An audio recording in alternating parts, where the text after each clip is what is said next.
Hi, everyone. I want to take up the question of academic versus professional writing. This is very much in keeping with my earlier video today, and I should say it's still Monday. It's still the first teaching day of the week. Excuse me. And so far we have three videos. One on the content of the memo, another one on the form of the memo, and then a third on professional writing in general. Now, this time, what I would like to do is very quickly focus on the relationship and the contrast between academic writing on the one hand and professional writing on the other. And I think that this will really help you with both these assignments and with your professional writing, either the professional writing that you do now or that you will do at some time in the future. I really enjoyed reading through your statements about academic and professional writing. I thought you were very honest and very acute in saying, and most of you said, that you hadn't thought too much about this, which is, fair enough. And secondly, that you felt some discomfort with either one of the forms or both. And I think there's a reason for that. And I think that reason is relatively clear and can be rectified quite easily. And here it goes. I think the situation of writing for a professor in the standard college class is pretty simple and a little artificial, because what goes on is there's very little editing in terms of public editing of one kind or another, either with your classmates or between you and the professor before you submit your paper. And every once in a while this is done, but not really very often, and relatively rarely do you get a second chance after submitting the paper. Every once in a while there's a rewrite, but usually the rewrite is either minimal or doesn't exist, at least in my experience, both my own personal experience as a student or from classes that I've observed or know about. Basically, it's a one-shot deal. It's a one-off situation where you submit the paper and get a grade, okay? And here, let me say it a little more clearly. There is rarely a thorough, careful editing process that goes on as you are conceiving of your paper, drafting your paper, and submitting your paper. Now, all that is entirely in great contrast with most professional writing. And I think that there's a kind of, and I think that in a way that's unfortunate, because the more natural form of writing is to do a lot of editing and to do a lot of peer editing. Now, let me talk about editing in professional life. Okay. There's a lot to be said about this, and I'm going to try to keep this in just a couple of minutes. First of all, editing professional documents is the norm. It's not an exception. Number two, editing professional documents is not done in a judgmental way. For the most part. I mean, sometimes, yes, but most of the time. The process itself is not judgmental, in the sense it is seen as completely standard, that I run my texts by my colleagues. Often I'm writing my communications with 1, 2, 3, 4, 30 people, depending on the situation. Now, even more important, as far as I'm concerned, and this is what I really want you to not only grasp, but think about, because it will alter the way you prepare your professional writing. Because in a word, I think what goes on is that people tend to carry over presuppositions and habits from academic writing into professional writing, and it takes them a while, as in 4 or 5 years or so, to kind of jettison their habits and their conventions as academic writers and be comfortable with writing in the workplace. I know many people, quite frankly, to be blunt about this, at all levels of professional life, who are still really uncomfortable with professional writing. And, they don't say it like this, but that's, this is the source of the issue, is they think that professional writing should be like academic writing, when there's no reason why it should be. Okay, so speaking of the editing process with your supervisor now, a whole bunch of things. That is, first of all, checking the time here, we're fine. First of all, it is, many things are true. Let me put it like this. The thing that I really want everyone to think about is that often the supervisors not only do not give clear instructions, but they don't want to give clear instructions, or they can't give clear instructions. There's a lot of, go prepare a document, okay? And this has a lot of consequences for the writer. But the one that I want to bring out is that perfection is not assumed, okay? At least in the early stages of drafting a document.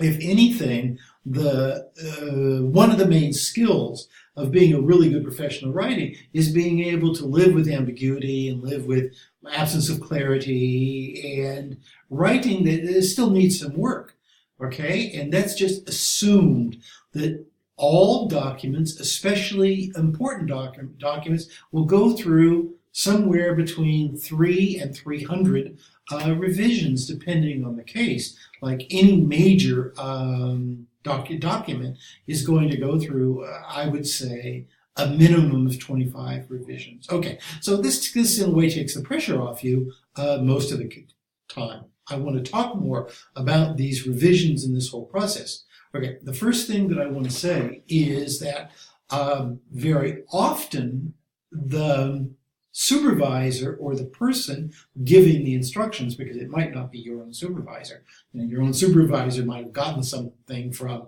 who knows, many different people in a company, with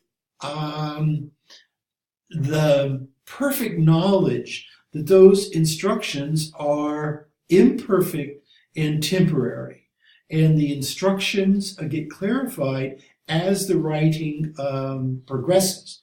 Okay, and now if you keep in mind that maybe 5 people are working on the document, or 3 teams are working on the same document, I mean, that happens like constantly. Okay, the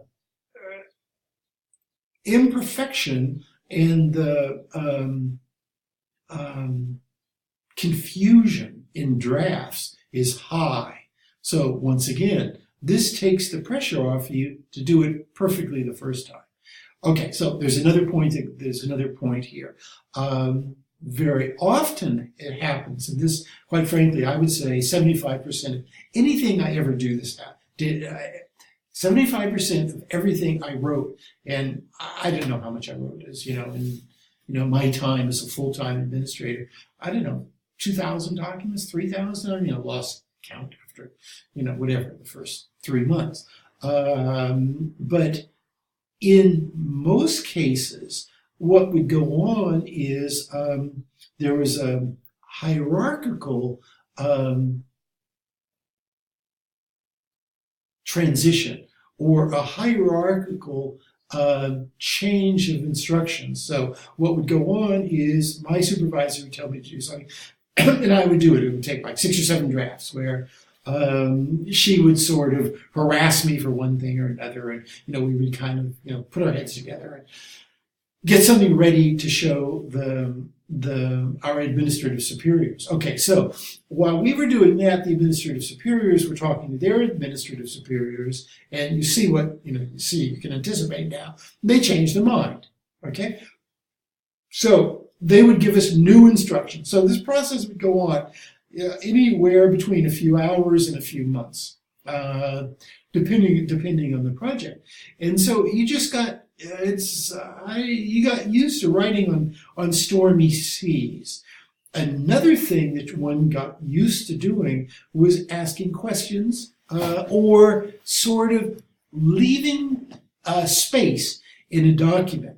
Okay, and now I know when you're writing for me that's a little bit difficult, but however, I want you to keep that in mind. That let me put it like this: that you can ask questions as you're writing. Like you can put in parentheses, should I do it like this or like this?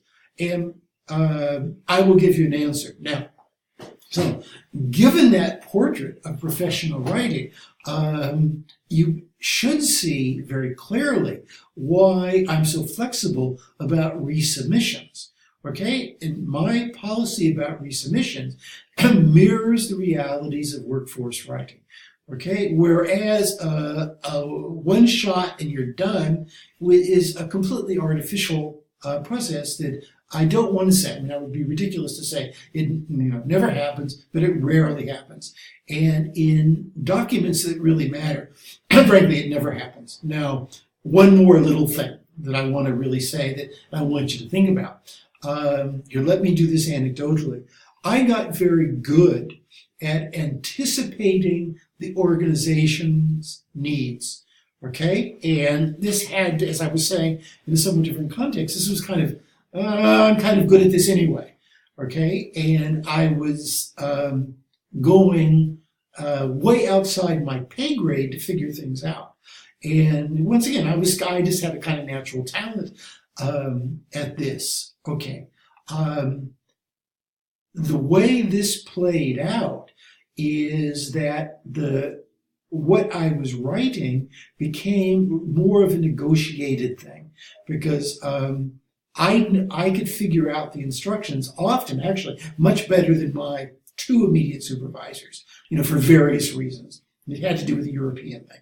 They didn't really understand, that we were a global institution or a global entity, and they were, focused on the United States, and we were totally a global entity working with, 30 different languages and all this, and I was at home there. So in a way, I had more insight, and I most certainly had more contacts outside of our DC offices. Okay, so the point here, however, is this took me years to be able to do. It's not something that happened in 6 months. So back to your own self-image. Sorry, I have a frog in my throat. Your own self-image as a writer needs to be generous and needs to have patience with yourself in order to be a really competent professional writer.